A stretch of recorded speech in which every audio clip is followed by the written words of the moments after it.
Oui. Vas-y, dis quelque chose, non? Bonjour déjà, bonjour à tous et à toutes. Aujourd'hui, nous sommes là pour une émission particulière, avec une thématique particulière.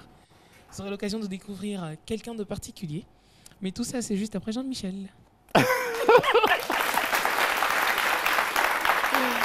Ah oui, bonjour à tous, bonjour à toutes. Bienvenue dans votre émission du midi sur RTI 1. C'est bien évidemment, c'est midi. Vous êtes très nombreux, des millions à nous suivre. Nous sommes très reconnaissants. Gratitude à vous. Et pour vous dire merci, nous avons le soutien, l'aide, l'appui de ce public qui est loyal, mais aussi effervescent.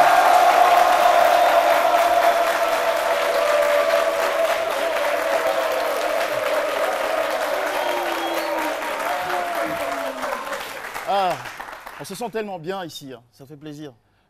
Ici, on dirait que c'est beaucoup mieux que là-bas. Oui, ici c'est plus facile en fait. D'accord, j'ai une belle responsabilité aujourd'hui, c'est de vous conduire dans cette émission.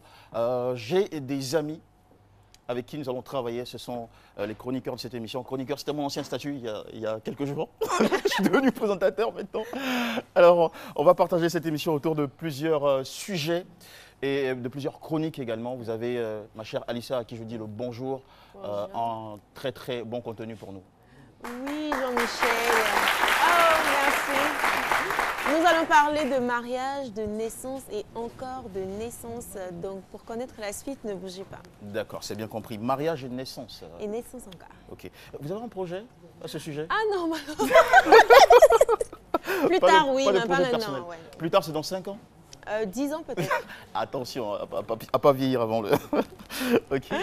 Ma chère Méliane, bonjour. Bonjour Jean-Michel. Qu'est-ce qu'il faut s'attendre ou à quoi il faut s'attendre avec vous? Aujourd'hui, on va terminer, on va dire, la série sur l'art de la table. Comment se tenir à table, où mettre les couverts. C'est les vacances, on sera certainement invité. Comment se tenir à table, tout ça, ce sera tout à l'heure dans ma chronique. Ok, c'est bien compris avec Méliane. Il n'était pas là hier parce que, empêché, nous avons le bonheur de le retrouver aujourd'hui. Vous imaginez de qui je parle, Docteur Philo nous rejoint à l'instant. Comment ça C'est bon.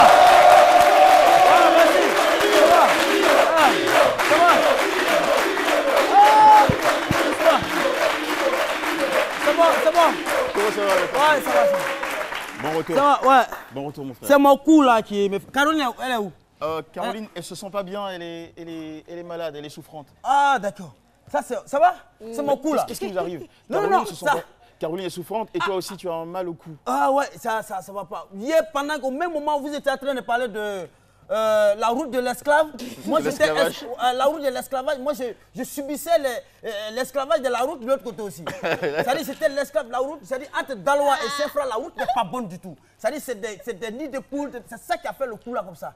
Moi j'aimerais savoir, vous avez mal au cou, du coup vous avez mis ça. Et pour les yeux, c'est quoi le délire? Non, ça c'est pour voir encore plus mieux. Parce que voilà, c'est pour voir plus. Pour voir, je suivais les routes, franchement, je voulais profiter, puisque je fais cette voie-là, Saint-Fra, en passant par Nyamayo, Progris et aller jusqu'à Gadoua, et interpeller les autorités sur la route n'est pas bonne. Il faut que les maires se parlent. Parce que quand deux maires ne se parlent pas, c'est pas bon. Parce que si c'est pas l'autre est obligé d'aller rendre visite à l'autre, si c'est rend pas visite, comment ils vont se rendre compte de l'état de la route? Il faut qu'ils communiquent, c'est très très important. Vraiment, la route est dégradante à ce niveau-là. Et c'est ça qui est si bon. C'est ça qui est si bon. On est vraiment désolé pour ce que vous avez. Ah ouais, d'accord. J'aime ma soeur, d'accord. Toi, ça va, super, fais ton travail. Merci beaucoup. Mais j'ai bien... Encore une fois, souhaitons la bienvenue à notre ami Docteur Philo qui est sûrement... Je reste ou bien je... Non, vous restez, c'est... Même dans la maladie là, il reste encore. Allez, merci. Mesdames et messieurs, nous démarrons cette émission avec une très belle surprise. Disons que ce sont des voyageurs de la solidarité. Ils arrivent tout fraîchement de la France. Ils sont en Côte d'Ivoire pour distribuer du cœur et du bonheur. Je vous prie de leur réserver un accueil effervescent. Les voici.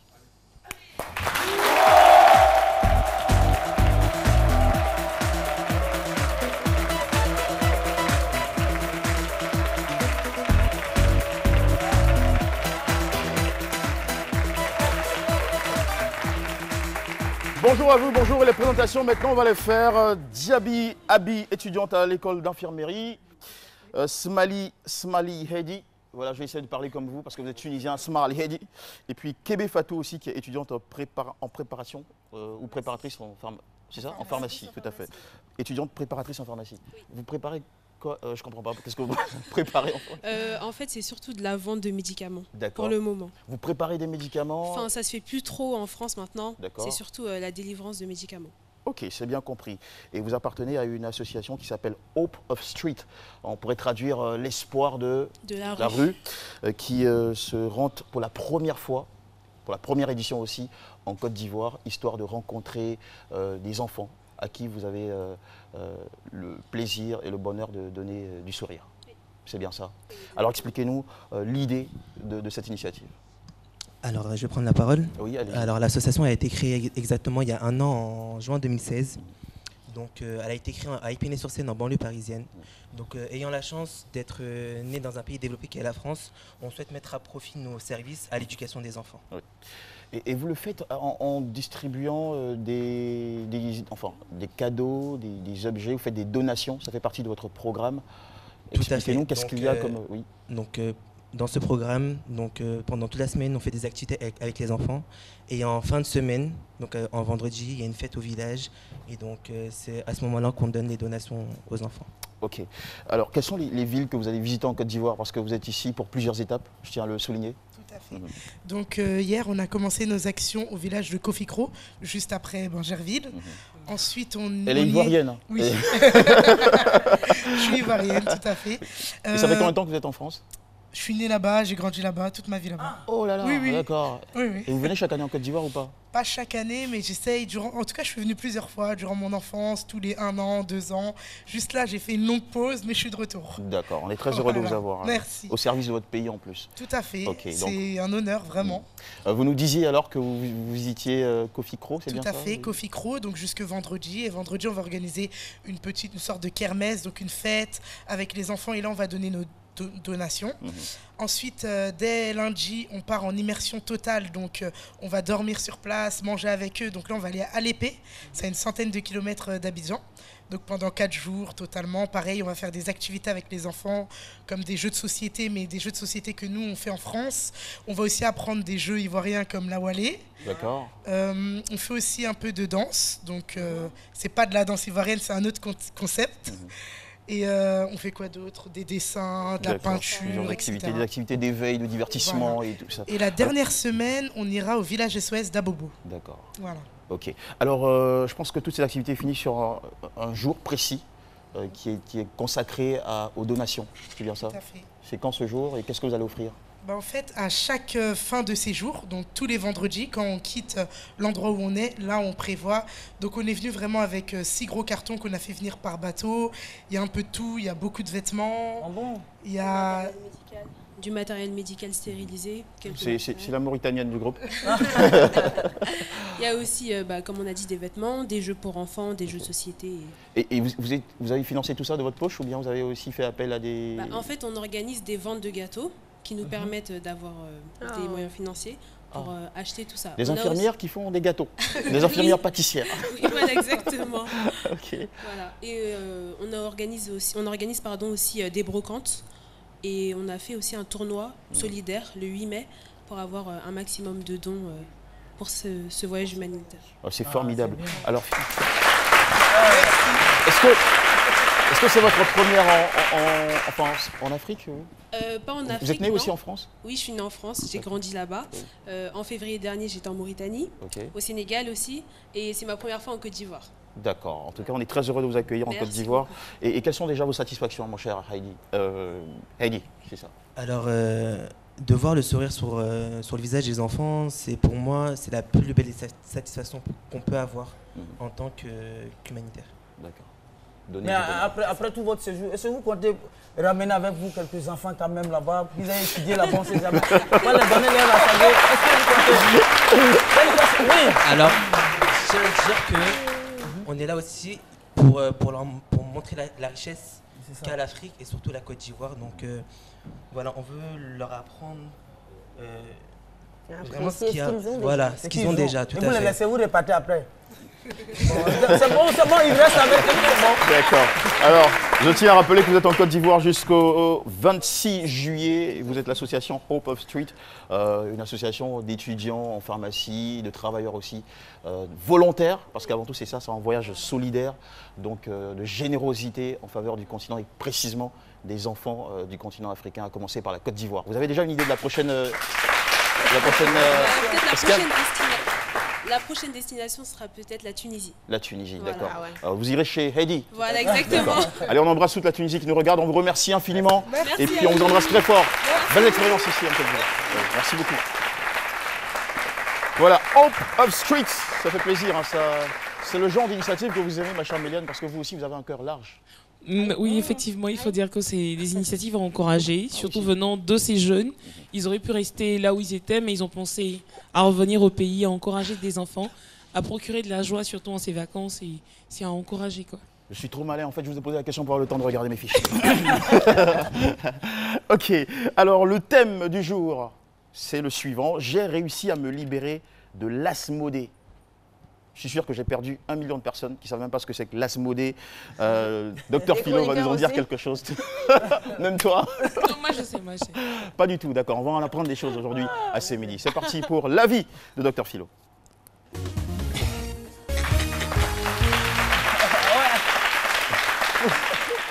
Ouais, l'asmodée, en fait, les gens ils ne comprennent pas, ils ne peuvent pas comprendre. En fait, c'est un vieux démon, un vilain démon qu'on appelle l'asmodée. C'est un démon bizarre qui amène l'homme à faire des bêtises, des conneries. C'est ce qu'on appelle l'asmodée. En fait, c'est un démon qui vous étouffe, au fait, qui vous étouffe comme ça, là, comme si vous avez l'asthme et ça vous démode. C'est ça que l'asmodée. Voilà. Non, Docteur Philo. Oui, il vous étouffe, il vous donne l'asthme et ça vient vous démoder. C'est ça que l'asmodée. Ce genre de démon-là, tu vois.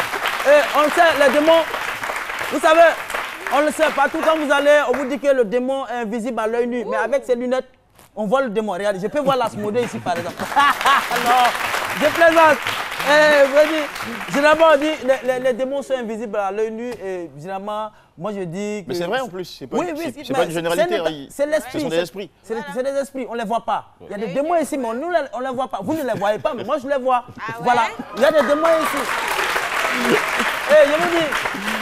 Au-delà, même à l'œil nu, même si on ne voit pas de démons, il y a des démons, même quand vous vous promenez dans la rue, même à Djamé, il y a des démons qu'on voit. Ah ouais? Oui, il y a des microbes là, c'est pas démon. Microbes là, c'est pas démon.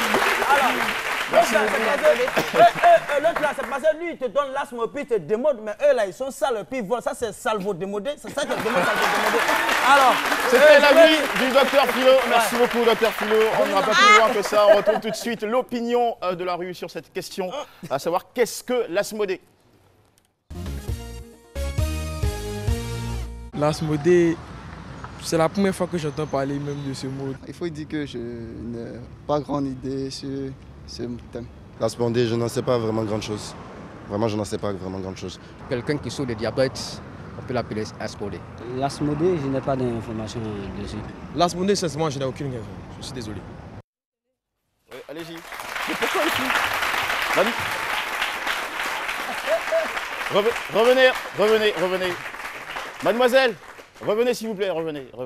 Elle était en train d'installer le micro et elle s'est enfuie parce qu'on est passé en direct. Vous voulez la voir pourquoi? Ça reste pas dans le cadre de notre thème. C'est pas grave, on vous embrasse très fort. Revenez. Revenez s'il vous plaît. Mais elle est invisible. Elle a honte en fait, Jean-Michel. Installez correctement le micro, ne vous inquiétez pas. Ah, j'ai cru que c'était un esprit, en fait, c'est oui. le micro. Lui, il la voyait pas. Ouais, lui, il la voyait. Lui, il la voyait, donc. Ah ouais. Voilà. Il faut faire très attention. On l'adore, elle s'occupe de nous, c'est elle qui installe nos oreillettes et autres micros. Venez, vous embrasse. Elle n'aime pas la télé. Elle s'appelle Déborah. Merci beaucoup. Voilà. Des applaudissements pour Déborah, s'il vous plaît. Voilà, on est à la maison dans cette émission, franchement. Alors, pour évoquer ce thème, nous avons comme invité aujourd'hui... C'est un thème très important, je tiens à le souligner d'entre deux jeux, c'est un serviteur de Dieu. Aujourd'hui, il ne l'était pas auparavant. Ça fait exactement 5 ans qu'il est au service du Seigneur. Il était, dit-il, possédé d'un esprit démoniaque appelé Asmodée pendant 20 ans. Il avait seulement 11 ans lorsqu'il pratiquait ce que cet esprit l'obligeait à faire. On en saura davantage lorsqu'il sera avec nous. C'est donc une poussière de seconde. Je vous prie de faire un accueil important, énorme à Ago, Ange, Cédric, Joël.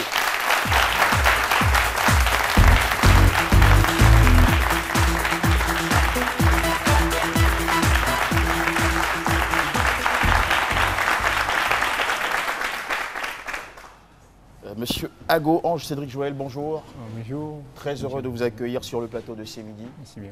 Alors d'entrée de jeu, je voudrais m'adresser à vous, chers téléspectateurs, mesdames et messieurs, et vous dire que nous sommes bien conscients de notre statut de chaîne du service public.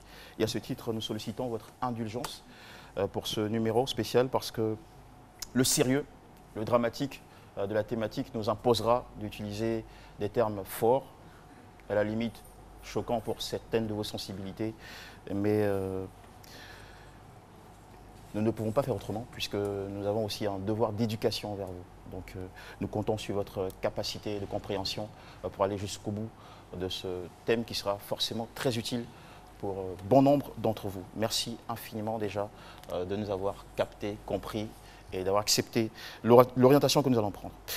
Eh bien, monsieur Cédric Joël, vous avez une histoire qui est très complexe, oui, et qui a démarré très jeune. Déjà, vous aviez 11 ans lorsque vous commenciez à vous auto-satisfaire sexuellement. En d'autres termes, on dira plus simplement à vous masturber. Une masturbation qui a duré 20 ans, donc de 11 ans à 31 ans. 20 ans de dépendance à l'Asmodée pour coller au thème. Et vous allez nous expliquer dès maintenant le début de cette histoire dramatique. D'abord, je vais remercier l'Éternel des armées qui a permis que je passe sur le plateau pour lui rendre la gloire. Et aussi dire merci aussi à l'équipe C'est Midi qui m'a fait confiance afin que je puisse passer sur le plateau pour rendre ce témoignage. Et nous comptons aussi sur vous hein, pour porter la voix un peu plus haut. Ok, merci bien. Bon, mon témoignage est le suivant. C'était à l'âge de 11 ans que tout a débuté. Nous étions entre nous jeunes, c'est-à-dire enfants. Nous avons l'habitude de nous amuser à observer l'accouplement entre les poules et les coqs. Et après cela, nous avons aussi l'habitude aussi de reproduire cela entre nous, enfants. Alors j'aimerais que vous parliez de vous en disant je et pas nous, parce que c'est votre histoire qui nous intéresse. Veuillez donc être plus personnel. J'ai l'habitude de reproduire cela dans ma vie. Donc en le faisant, je me dis, bon, je m'amusais, voilà. Et puis un jour, observant une scène de l'accouplement, et il y avait une voix qui me dit ceci. En fait, quand vous étiez petit, vous aviez l'habitude de regarder le coq et la poule copuler. Oui, oui. Et le coït de ces deux oiseaux. Ouais. Et vous reproduisiez ça à l'intérieur à la maison. C'était ça? Oui, c'est ça, je viens de l'expliquer. D'accord. Vous le reproduisiez avec qui Bon, seul, voilà, seul. Donc, en fait, vous ne reproduisiez pas la scène parce que c'est une scène à deux. À deux, oui. Donc vous imitiez le coq. Oui, voilà, oui, c'est ça que j'ai expliqué. Je dis, je reproduis cela après avoir observé la scène. Et vous étiez très vigilant, rapide, parce que le coq est très rapide. Donc si vous répétez ici, vous étiez très, très vigilant ici.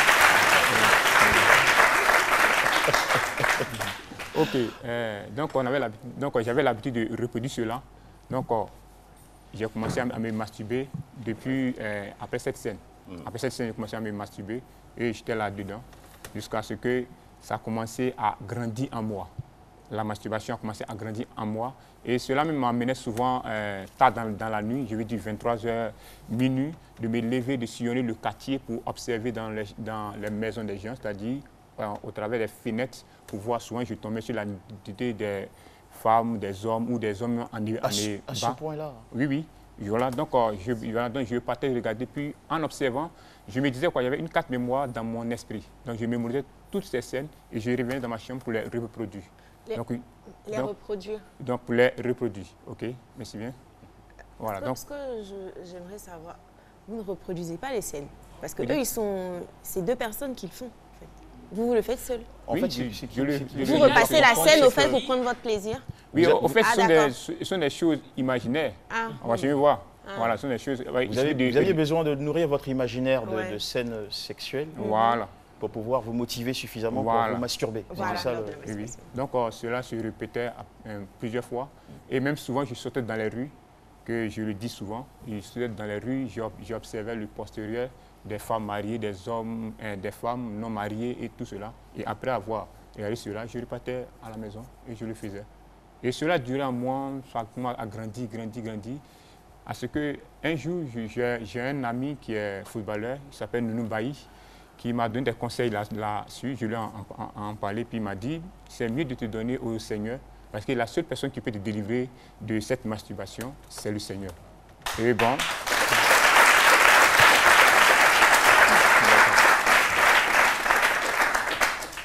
On compatit tout ce qui est arrivé, parce que j'imagine, ça vous faisait souffrir ou bien vous trouviez un vrai plaisir? Parce que pour faire perdurer une pratique pareille pendant 20 ans, c'est que vous aviez forcément du plaisir à prendre. Oui, ça me faisait vraiment de la peine. C'est-à-dire quoi, il faut reproduire, il faut le faire, et en même temps, on tire le plaisir, et en même temps aussi, il y a un mal. Ah, le mal, c'est quoi? J'ai le plaisir, mais en retour, le mal, c'est quoi? Si vous le permettez, il y avait mon sexe qui s'enflait à chaque fois. J'avais mal partout. C'est-à-dire qu'en fait, vous avez une fréquence excessive de masturbation par jour, journalière? Oui, je vais dire souvent 2 à 3 fois par jour. Souvent, ça peut monter à 4 fois. Je m'enfermais même dans ma chambre. Souvent, ça fait que même mes frères se moquaient de moi. Ils disaient, mais toi, tu vends l'eau glacée ou bien? C'est un petit mot comme ça. Ils se moquaient, les filles viennent, tu les repousses, bon, on ne sait pas. Mais c'était à moi seul mon secret. Dans la chambre, je me masturbais chaque jour. Et vous aviez, durant cette période, donc vous n'étiez pas attiré par des femmes? Oui, au fait, j'avais des camarades. En ce moment, je n'étais pas encore dans le Seigneur. J'avais des camarades. Mais après avoir allé avec eux, bon, c'était pas trop ça. Ouais, il faudrait après revenir le faire dans ma chambre seule. Voilà. Donc cela persistait. Et en 2013, je précise, en janvier 2013, j'ai fait la rencontre du Seigneur, du Christ. D'accord, on va arriver à ce niveau-là, ne vous inquiétez pas. Mais déjà, dites-nous, comment vous vous sentiez après chaque acte de masturbation? Bon, psychologiquement, physiquement? Oui, bon, physiquement, j'étais faible. J'étais faible parce que chaque jour, je me vidais. Donc, j'étais faible.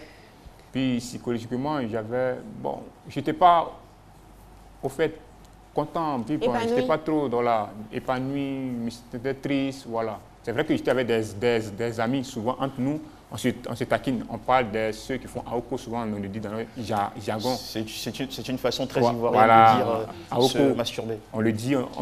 Frapper la Aoko. Voilà, mais au fond de moi...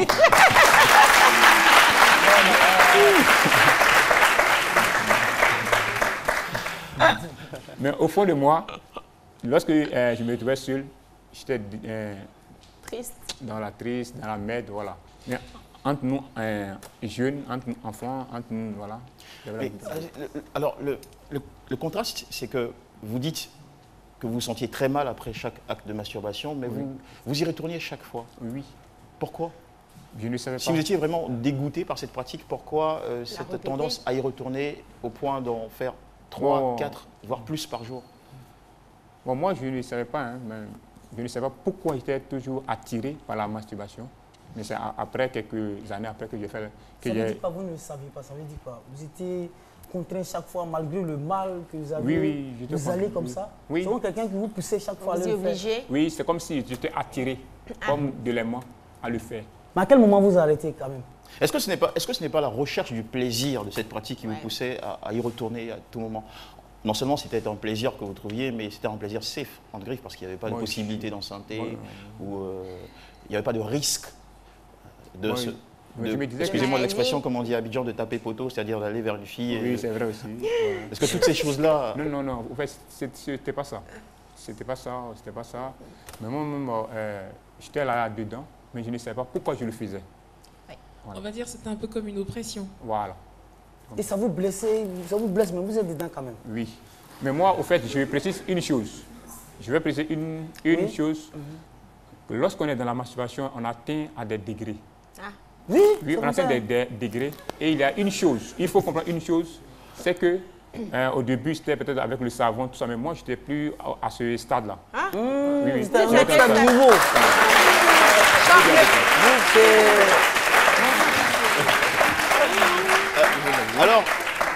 Alors, Joël, puisque vous avez enfin, osé le détail, on va pousser donc sur ce point-là. Puisque vous parlez de niveau en termes de masturbation. Mais pourquoi je parle... C'est quoi le premier niveau? Bon, le premier niveau, c'est que commence d'abord avec le savon, avec les petits, voilà, comme ça. Tout ce qui est non, allez-y, osez les mots. Alors, déjà, on a demandé l'indulgence de tous les téléspectateurs parce que c'est un problème sérieux. Ouais. C'est une pratique appliquée par de nombreuses personnes, donc qui se retrouveront dans votre histoire forcément. Et nous sommes convaincus qu'au terme de votre témoignage, elles trouveront les clés pour en sortir aussi. Donc, on estime que c'est vraiment une très belle invitation. Alors, donc, vous parliez d'utiliser du savon. Ensuite, quoi d'autre? Après le savon, maintenant, on passe à l'étape, je vais dire, imaginaire. C'est-à-dire qu'on est arrêté. Maintenant, on le fait maintenant dans la pensée. Wow. Voilà. Sans vous toucher? Sans vous toucher? Oui, sans me toucher. Ça devient une philosophie, au fait. J'ai évacué. Oui. C'est dans la pensée, ça devient... Voilà, quel niveau. Et c'est à ce niveau-là que vous êtes arrêté? Oui, c'est à ce niveau-là que je suis arrivé. Et vraiment, j'étais vraiment dans la merde. Alors, à quel moment vous commenciez à être dégoûté, désabusé de cette pratique? Parce que j'imagine, dans toute pratique, il y a une routine. Est-ce que la routine n'est pas parvenue à vous dégoûter au point de vouloir en sortir et oser quelque chose d'autre? Par exemple, tenter de draguer une fille ou d'avoir une petite amie, je ne sais pas. Bon, au fait, ce n'est pas pour me lancer les fleurs. Au fait, moi-même, j'avais des camarades, des filles qui venaient, comme je les suis bien signifié. Il y avait mes frères qui me disaient, mais toi, comment tu es, tu vas l'eau glacée, tout ça.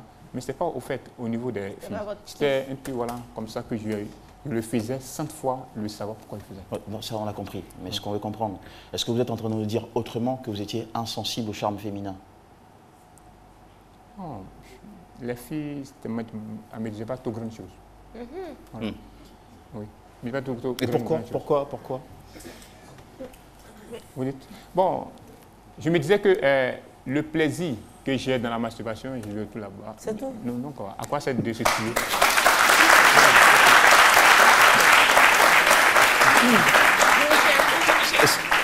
Oui, allez-y. Alissa, vous avez une question? Pourtant, c'est ces mêmes filles-là que vous regardiez, au fait, pour vous... Voilà, dans votre esprit, non? Voilà, c'est ce système-là que je n'arrive pas à comprendre.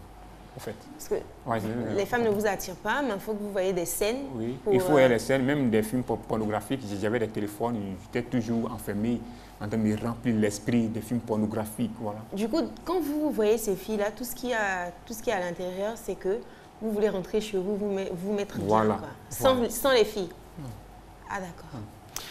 Alors, vous savez,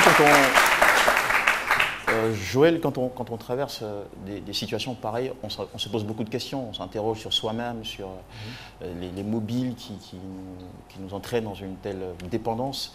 Donc j'imagine que vous avez connu une période de questionnement, d'interrogation.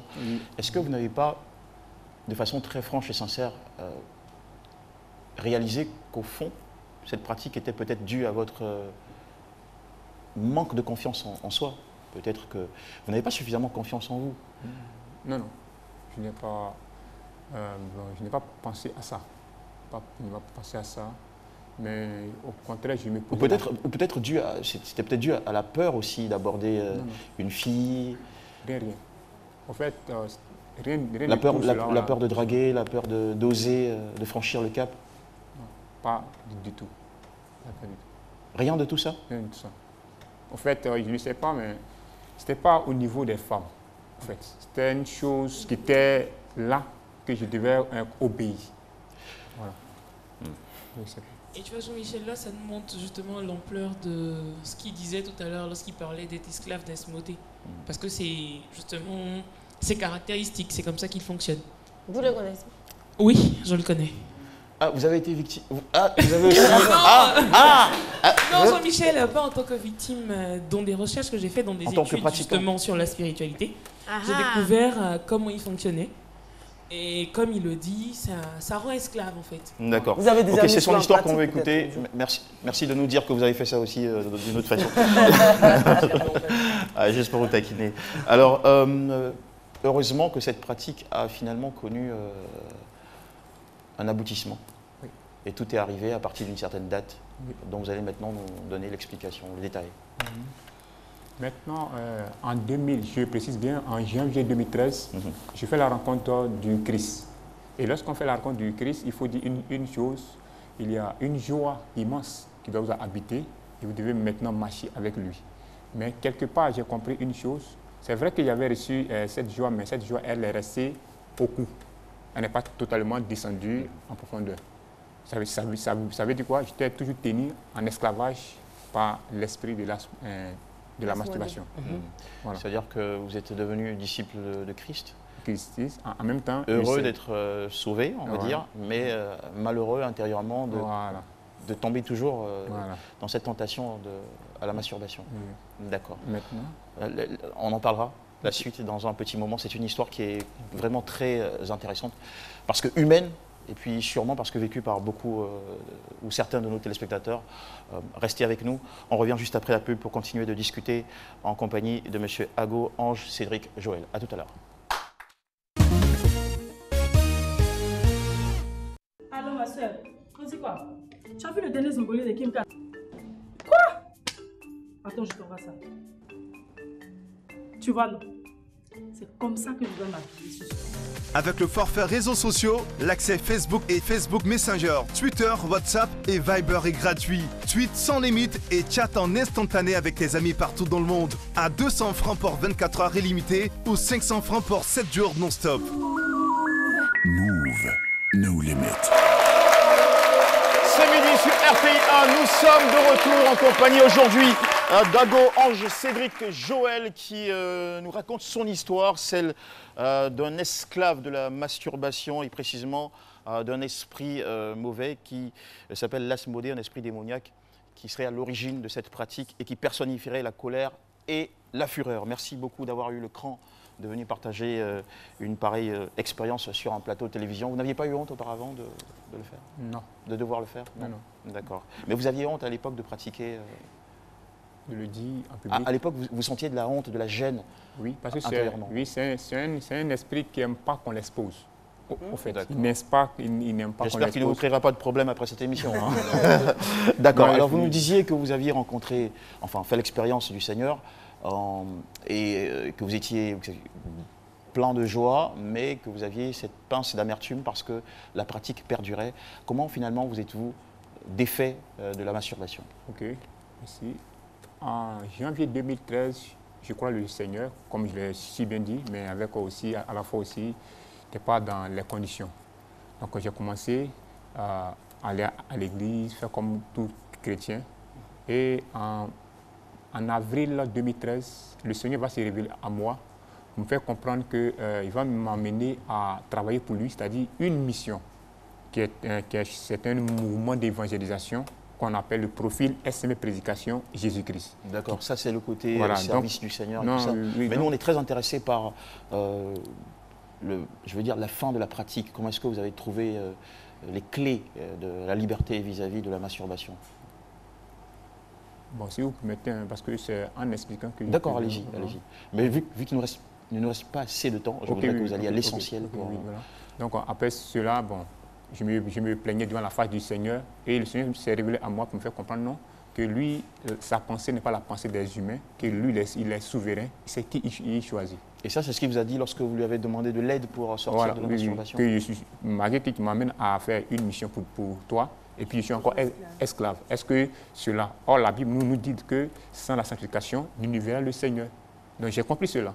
Donc encore, j'ai commencé à me plaindre. Et j'ai commencé jusqu'en 2015, que j'ai fait la rencontre d'une servante de Dieu, Maman Royale, qu'elle me fait passer en cuir d'âme. En quoi? En cuir d'âme. Cuir d'âme, voilà, en cuir d'âme. C'est un processus de prière pour vous défaire de vos mauvaises habitudes? Non, oui, d'abord, la cuir d'âme, c'est pour prendre les renseignements, d'abord par rapport à la délivrance. Parce que curer, ça veut dire nettoyer, oui, voilà, pouvoir un peu... Bon, en un mot, je peux dire c'est un entretien. Voilà, qu'on fait d'abord avec la personne. Et puis ensuite, séance de purification. Voilà, puis après maintenant, on passe à un séance de délivrance. Ok, alors très rapidement, comment donc vous arrivez à vous en sortir? Voilà. Donc après la délivrance, et le Seigneur a intervenu. Et je précise une chose. Après la délivrance que le Seigneur a intervenu, en 2016, le Seigneur va me donner un enseignement qui a pour thème la tragédie des péchés couverts dans l'Église. Et j'ai balancé cet enseignement, je dis bien, près de 30 SMS, sans compter les appels, des hommes mariés, des femmes mariées, des serviteurs de Dieu qui étaient tous captifs, ont fait signe de ça. Bravo.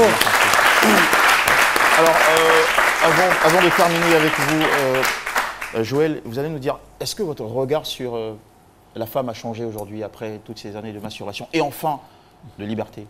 Oui, le regard a changé. Vous êtes en couple? Le regard a changé. Vous dites? Vous êtes en couple? Non. Ah. Vous n'avez toujours pas une petite amie, une fiancée? Non. Pourquoi?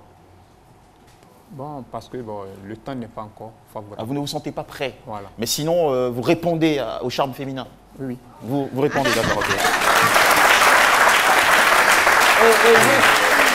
Aussi, parce que c'est vrai que notre invité a traversé une situation très très difficile. Je vais savoir, qu'est-ce que vous tirez comme leçon aujourd'hui? Quelles sont les conséquences même de cette pratique-là aujourd'hui sur votre vie? Je sais que financièrement, ça vous a gonflé, parce que là, vous ne donnez rien à femme. Donc, vous avez beaucoup économisé. Ça, je sais ça. Mais au plan physique, il a beaucoup économisé. Voilà, comment vous avez gagné? Comment physiquement, c'est comment? Excusez-moi, on se comprend. Hein. Est-ce que vous avez physiquement, c'est petit ou c'est grand aujourd'hui? Je ne sais pas. Oui. Comment ça? Donner... Bon, je vais parler, non, physiquement, voilà, on parle de Ça cette pratique de la non? masturbation, ça s'enflait, les blessures, tout ça. Voilà, est-ce qu'aujourd'hui, c'est petit? Voilà. Ok, merci, c'est une très belle question. Les conséquences physiques. Merci, Philo, on a compris la question, merci. Oui, c'est une belle question. Il dit c'est une belle question. Oui, absolument. Alors c'est quoi la belle réponse à cette question? La superbe réponse. Au plan physique, tout s'est amélioré.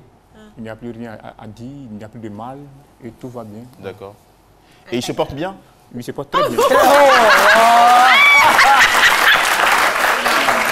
Mesdames et messieurs, merci beaucoup pour votre indulgence. Merci, en tout cas, merci aussi pour cette expérience. On comprend à travers votre histoire que... Monsieur Ago Cédric Joël, que c'est grâce au Seigneur que vous avez trouvé la liberté vis-à-vis de la pratique de la masturbation qui a duré 20 ans d'esclavage, 20 ans de dépendance. Et nous espérons que votre histoire va servir à tous ceux qui pourraient se retrouver dans une situation pareille. Merci infiniment pour le courage et l'audace que vous avez eu de venir partager votre histoire ici même à ce midi.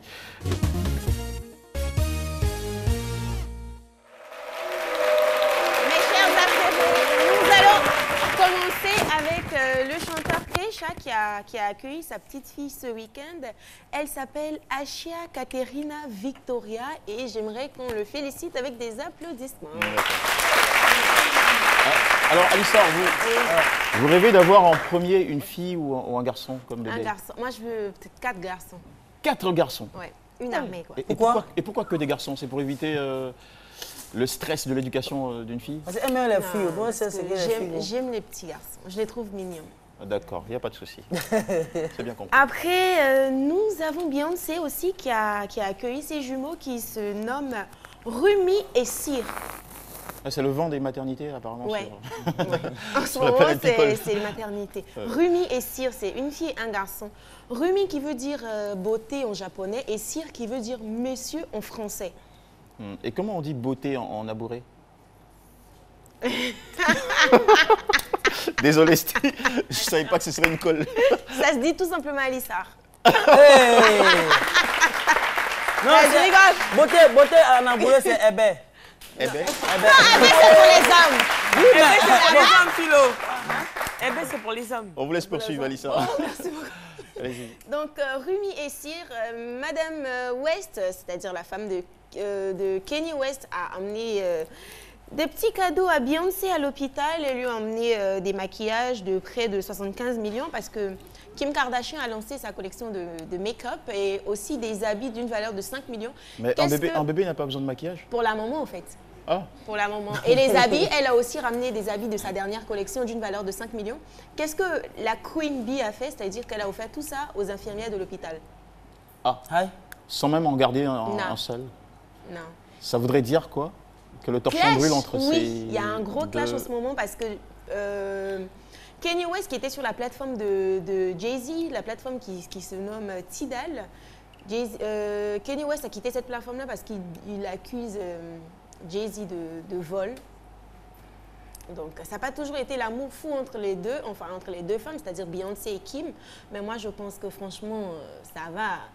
On t'offre des cadeaux pour tes enfants, tu peux au moins prendre la peine de partir avec ça à la maison, même si je sais pas. C'est bien déjà pour le personnel de l'hôpital. Ou de faire un post pour dire merci.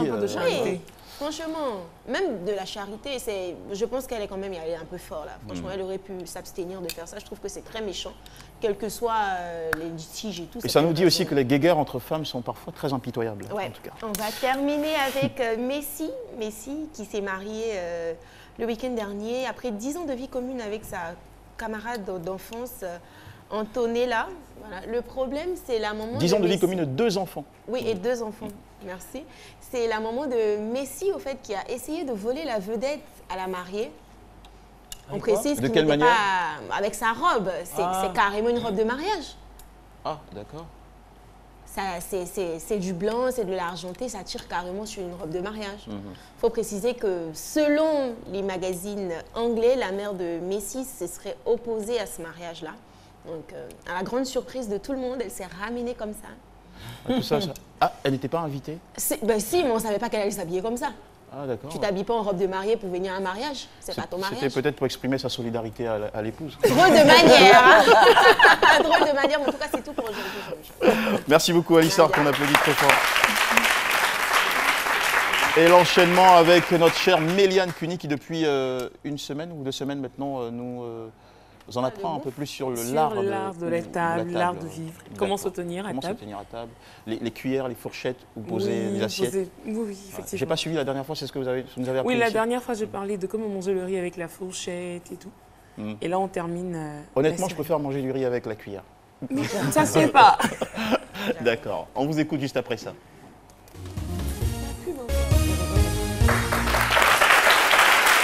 Alors, on va terminer avec notre série sur l'art de la table. On va commencer par retirer. Lorsqu'on mange, on a parfois un petit morceau dans la bouche et tout, qu'on veut retirer. Ouais. Pardonnez, on ne le met pas dans la main pour le déposer sur la table. Ah non, moi, donc, parce que on le met dans le même ça, non. Ça, non. Faut le faire comment, il faut le retirer discrètement. Comment? Vous cachez. Je ne peux pas être en train de manger et puis faire ça. Non. Je veux dire, je peux m'incliner légèrement, ressortir le morceau et le déposer. Et je ne le dépose pas, non. Avec les doigts comme ça? Comment? Avec les doigts et puis... Non, Jean-Michel. Avec une pochette. Donc, il faut le retirer discrètement et le déposer dans votre assiette. Quoi? Dans l'assiette? Ah ouais, vous êtes sérieuse ça aussi. Oui. Je remets bien ce que je mange dans comment t'en as que ça de ta bouche, tu amènes à non, mais tu mets ça juste à côté. Juste à côté, tu ne mets pas là où tu manges. Parce que dans l'assiette, on est censé laisser le reste de la nourriture. Peut-être que vous manquez de précision. Dans l'assiette qui est destinée à accueillir ce genre de... Il y a une assiette destinée pour ça. Parce qu'il y a plusieurs assiettes à table. Voilà, si cette assiette n'est pas là, vous la mettez dans votre assiette, mais de juste façon... au bord? Juste au bord, voilà. Vous trouvez la manière de l'enlever, mais discrètement. Ensuite, les verres à vin. Il faut tenir le verre à vin par le pied. Le pied du verre. Ah, merci pour la précision. Voilà. Oh non, Jean-Michel! Et il faut toujours le disposer à droite du verre à eau. Il ne faut jamais le laisser à gauche, mais il est toujours à droite du verre à eau et vous le tenez par le pied lorsque vous voulez consommer ce qui est à l'intérieur pour éviter de salir le verre. Si le verre a des pieds, bien sûr. Sinon, nous, nos verres, là, il n'y a pas de pieds. Bon, Philo, on entend par pied du verre juste la petite partie fine. Il voit très bien. Ensuite, les couverts, lorsqu'on a fini de manger, on les dépose dans l'assiette de façon parallèle. Les couverts, il faudrait préciser pour lui, parce que tout à l'heure, il me demandait ce que c'est. Fourchette, couteau, cuillère, on les dépose dans l'assiette pour dire qu'on a fini, mais on les dépose de façon parallèle. On ne les dépose pas pêle-mêle. Parce que si vous êtes au restaurant que vous le faites, le serveur n'aura jamais l'information selon laquelle vous avez fini de manger. Donc il faut toujours... En général, il ne regarde pas les couverts. C'est tellement plus simple. Donc Donc voilà un peu quelques informations que j'avais pour vous. On rappelle, on récapitule si vous voulez. Mettre toujours l'élément dans une assiette, mais pas sur la table devant votre invité. Le retirer discrètement. Oui, le retirer discrètement. Si l'endroit est discret aussi. Parce oui, que Alissa. ça. Et moi, franchement, il y a un truc qui me dérange, même vraiment, c'est les gens qui finissent de manger, qui font genre... Non. Mais il n'y a pas que dans lui, mais ils s'auto-identisent. C'est ça. Il a l'impression d'avoir des coups d'un sur la table. Même pour se curer les dents en public, il faut faire ça, non? Voilà, il faut cacher en fait. Moi, c'est roter la cam et tu... Et ils ont tendance à dire que c'est parce qu'ils ont bien mangé ou ils ont digéré. Mais non, ça veut dire que j'ai bien mangé. Non, il faut éviter de le faire en public. Éviter, comme Alice l'a dit, de se curer les dents. Si vous voulez, si ça vous gêne, soit vous allez dans les toilettes, mais vous mettez la main devant. préférable même d'utiliser du fil dentaire. En plus. Voilà, parce que les cure-dents après vont agresser la gencive. Donc on va dire merci infiniment à Hermance Allo, conseillère en valorisation de l'image et formation des arts de la table, qui nous a permis justement d'avoir ces... Ah non, c'est pas vous, c'est elle alors. Ces éléments. Mais non. D'accord. Elle parle comme ça. Justement, elle est... Philo. Hermance Allo, elle est conseillère, donc elle nous a donné une formation sur l'art de la table. Elle a suivi des cours. Voilà. D'accord. Merci beaucoup, ma chère Méliane. Merci, Jean-Michel. Je voudrais dire aussi un grand merci pour cette belle chemise à Mary Maude, qui est mon styliste et qui a fait un magnifique travail. Je m'aime dans cette chemise, j'adore. Et merci aussi à Natacha JJ pour hier, c'était super sympa. Pardon, vous me dites quoi? La francophonie. La francophonie, ah d'accord. Je dis moins. Attendez, on va savoir moins 17. Moins 17, vous êtes sûr? Ouais, francophonie, les 8e Jeux de la francophonie pour la promotion du développement durable et d'éthique. Jour J, moins 17. 17, bien sûr, c'est ça. Merci à chacun de vous, merci à tous, merci à toutes. Je voudrais faire un clin d'œil à tous ceux qui m'ont aidé durant ce voyage, franchement. À Babani de Daloa et puis le Baobab Camara, voilà. Merci. Et merci aussi à vous à la maison pour votre fidélité à ce programme. On envoie du courage à Caroline Da Silva. Portez-vous bien, ma chère Caroline, et revenez le plus tôt possible. On vous embrasse très fort. Très bon midi sur RTI1. Et à demain pour un autre numéro exceptionnel de votre magazine.